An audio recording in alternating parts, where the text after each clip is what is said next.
Hi, and welcome to Cooking in Mike's Backyard. Today I'm going to show you what you can do with your leftovers from a crawfish boil. They're great dishes, they're easy to make, and they're delicious.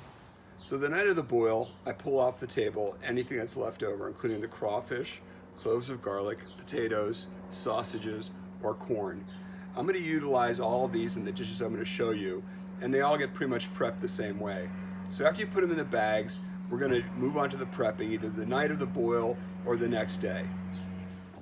Now the great thing about these vegetables is that they're already spiced. So with the corn, we're just going to cut the kernels off.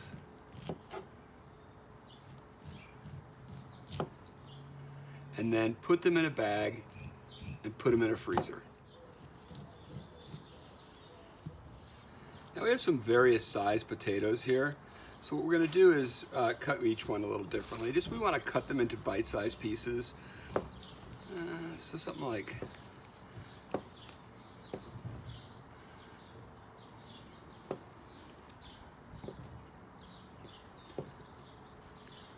about that size. Now these potatoes are actually really useful because they've absorbed a lot of that crawfish spice.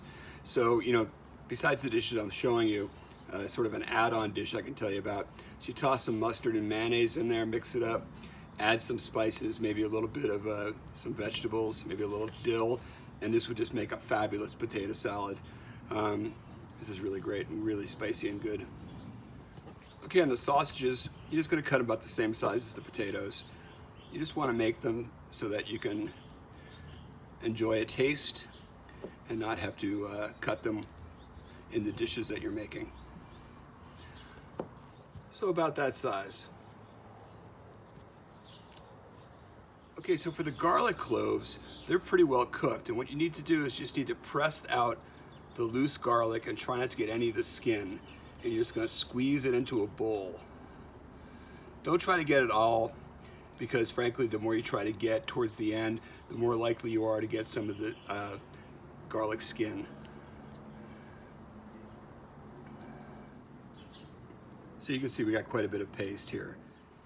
Okay, so the last thing we're going to do is separate the crawfish. So you take the crawfish, break the tail off, set that on one side, and then break off the claws.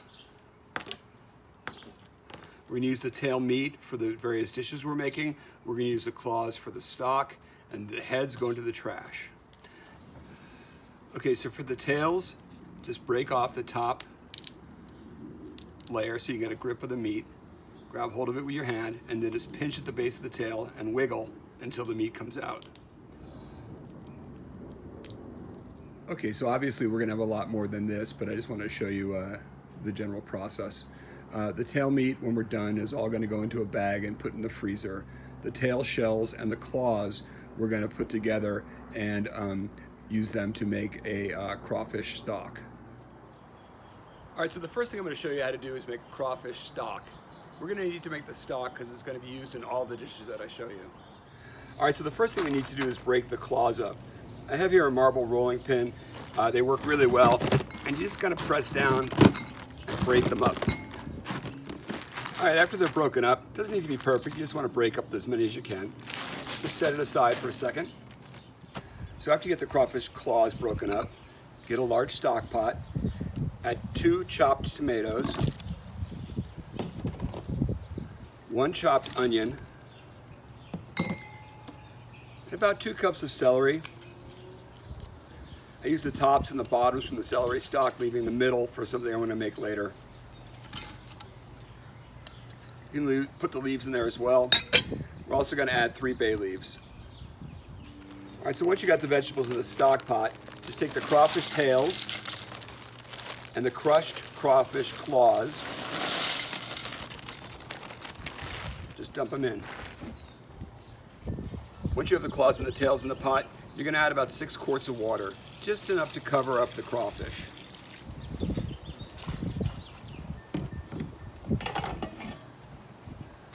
We're going to cover the pot and let it simmer for 45 minutes. All right, so once the crawfish have simmered for 45 minutes, we're just going to strain them and save the broth. All right, so once you've captured all the broth, You can want to do one of two things. Just leave it in the container that you strain it into, put it in the refrigerator, or you can wait till it cools down, put it in Ziploc bags, and put it in the freezer and use it when you need it. So the first dish I'm going to show you is Crawfish Bisque. Okay, in a Dutch oven or stock pot, you're going to melt a half a stick of butter. Okay, so once you got the butter melted up, you add in 2 tablespoons of that garlic paste that we made from the crawfish boil. We'll let that saute up a little while. To that, you're going to add a half a cup of white wine.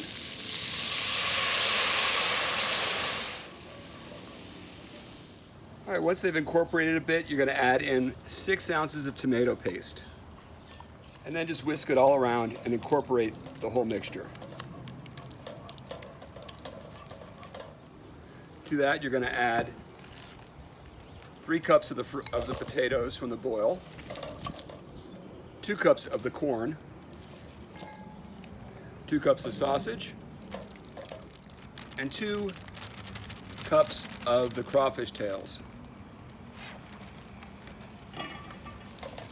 Pour in 1 cup of the crawfish stock, and we're just going to mix it around until it starts to simmer. All right, that looks good. We're going to set that aside and work on the soup base.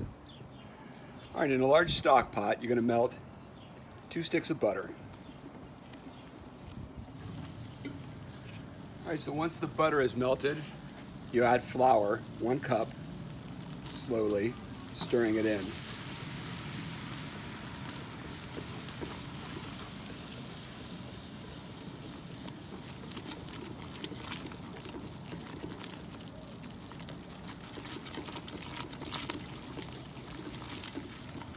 You want to keep stirring it until it's about the same color as peanut butter. Now that we've got the roux where we want it, we're going to add 4 cups of crawfish stock. Keep stirring while you do it.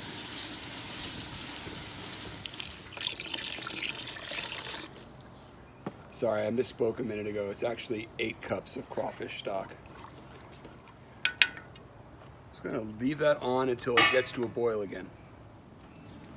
All right, so once it begins to boil, you're going to add 1 quart of whipping cream, half and half, or whole milk.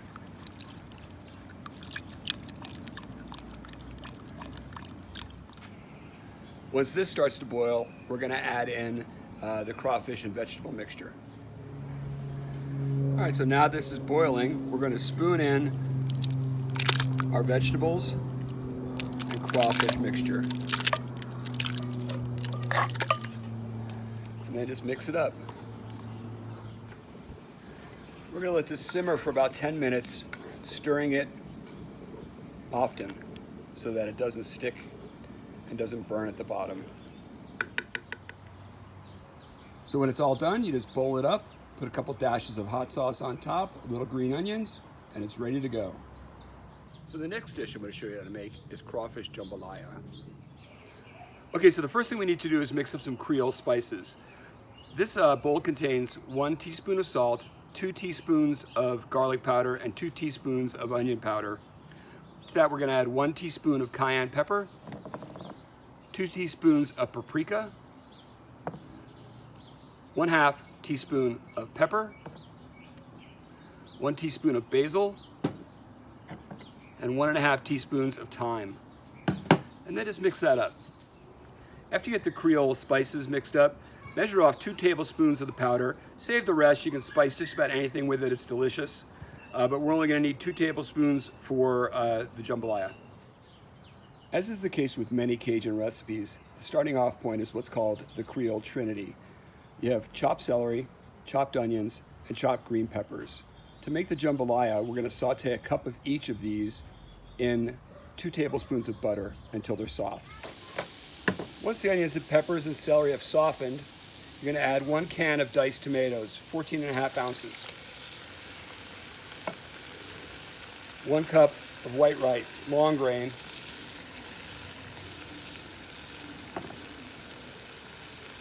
1 tablespoon of Worcestershire,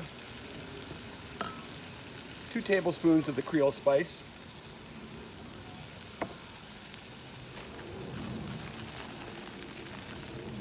about a pound of sausage, and a pound of crawfish meat.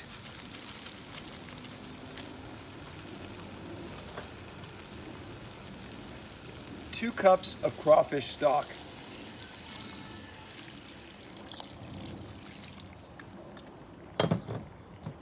Finally, a couple dashes of hot sauce. That should be good. We're just going to mix this around. Leave it on high heat till it comes to a boil. So once it starts boiling, you cover the pot, turn the heat down to medium-low, and let it simmer for about 15 minutes until all the liquid is absorbed by the rice and the rice is tender. Okay, after 15 minutes, it's looking really good. Time to plate it up, see how it tastes. Okay, so the last dish I'm going to show you how to make is a New Orleans classic, etouffee. It's really great, it's delicious, and a lot of fun. Okay, the first thing we're going to do is in a large pan, you're going to saute half a cup of olive oil and a half a cup of flour. You want to mix it thoroughly until it makes a thick paste. Put the fire on low right now. You want to first make sure it all incorporates, and then we're going to brown it up. For the jambalaya, we made it a peanut butter roux, about the same color as peanut butter. This one we're going for a dark roux, so we're going to go for the color of dark caramel or a copper penny. All right, once you have the roux, that color that you want, you're going to add about a cup of green peppers, a cup of onions,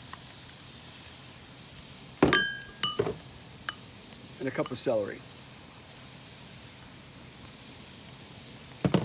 And then just mix that around, thoroughly coating the vegetables. To this mixture, you're going to add about a tablespoon of tomato paste,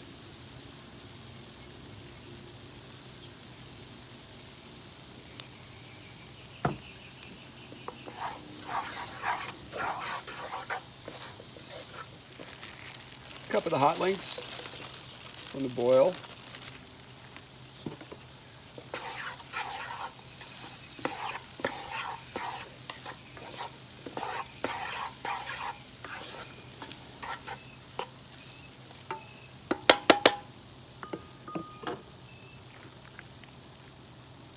and 2 cups of crawfish stock.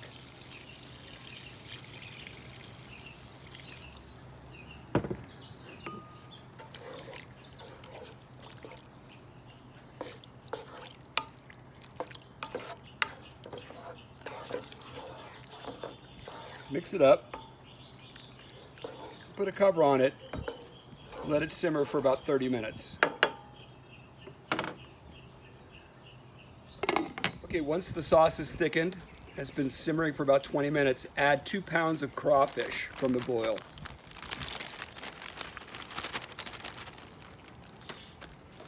And then you just mix it in.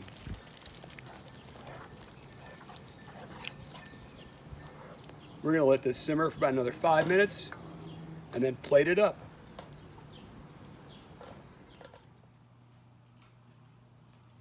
For all 3 of the recipes I've shown you, you can substitute shrimp for the crawfish and chicken stock for the crawfish stock if you have not had a boil and don't have any leftovers. But if you do, now you know what to do with them. I hope you enjoyed the video. Please hit subscribe or like or both. I'm posting videos as often as I can. Thanks for watching.